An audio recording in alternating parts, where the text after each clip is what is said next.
This is All India Radio, Shillong, the Northeast News Bulletin read by Rahul Chatterjee. Campaigning for the third phase of Lok Sabha elections ended yesterday evening. 116 constituencies spread over 13 states and 2 union territories will go to polls in this phase on Tuesday. Top leaders of various political parties made their last-ditch efforts to woo the voters. Senior BJP leader and Prime Minister Narendra Modi said that BJP is committed for not only Samruddh Bharat but also Sashakta Bharat. In Assam, the 4 constituencies of Guwahati, Barpeta, Dhubri and Kokrajhar will go to polls in this phase with 54 candidates in the fray. In Assam, district administrations are taking steps to conduct smooth polls in the third phase. Nearly 75 lakh voters will decide the political fate of 54 candidates in 4 seats. A few political parties have already started their journey to the polling stations in Nalbari and Kamrup district with EVMs and VVPATs. Boat, cart and elephant are being pressed into service to ferry polling officials. Adequate security measures have been taken to ensure peaceful polling. 436 micro-observers have been deployed in the third phase. BJP and its allies, AGP and Bodo People's Front, Congress, AIUDF, UPPL are some of the prominent parties that are in the fray in this phase. Guwahati, Barpeta, Dhubri and Kokrajhar seats will be covered in the third and last phase in Assam. The political turmoil in Tripura shows no sign of abating, with opposition parties demanding fresh polls in Tripura West Lok Sabha constituency, claiming that the April 11 election in the state was heavily rigged by the ruling BJP.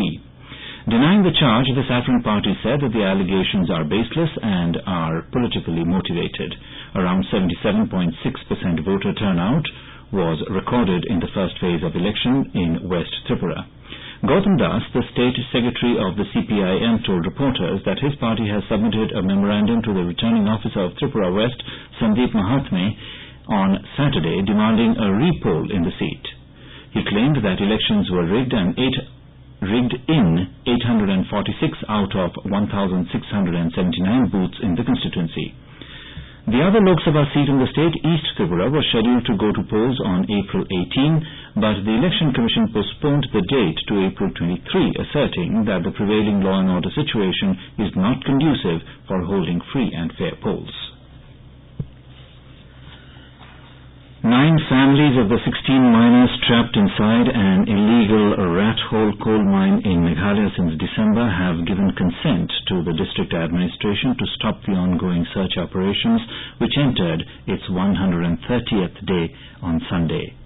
The bodies of only 2 victims from one nearby Lumthari village and another from Assam have been retrieved from the mine in East Jaintia Hills district early this year.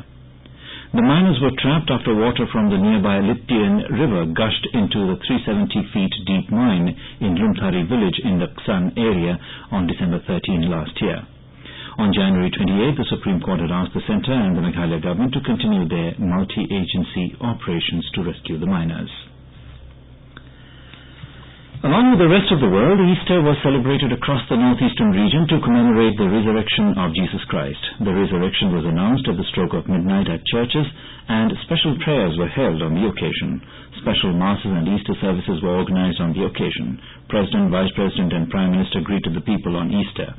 Easter Sunday celebrations began with pomp and gaiety in the northeast on Sunday, with people taking part in candlelight processions and prayer services. The 3-day annual congregation of the Sengkhasi Sangrai, also known as Kalumpung, held in Mongup village in East Khasi Hills district of Meghalaya, concluded yesterday, where about 1 lakh of people belonging to the Henutrap community took part with religious fervor and gaiety. The 3-day program was organized by Sengkelang, an organization which was formed by Sengkhasi and Sangrai to strive hard for the preservation of religious heritage, rites, rituals, customs and usage of the Henutrap Henuskum community. It was marked by the erection of monoliths, folktale narrations, community prayer, dances, quiz and debate. And with that, we're in the Northeast News Bulletin, which came to you from All India Radio, Shillong. Have a nice day.